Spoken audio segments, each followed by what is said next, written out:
We're on 2020 XO 270 front cabin, beautiful boat, aluminum hull and a fiberglass top. So we have a luxury of a fiberglass inside the cabin and military grade aluminum as a hull. We just started here and we are going at about 25 knots, which doesn't feel like it at all.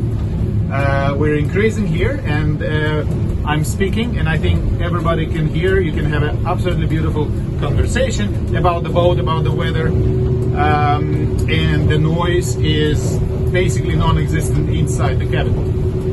We're going about 38 knots right now, and as you can see, the boat is handling absolutely fantastically, going through waves like through butter. Woo!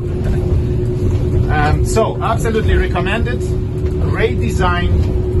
The boat that you can take out anytime throughout the year, shine or rain, snow, or any condition. Enjoy.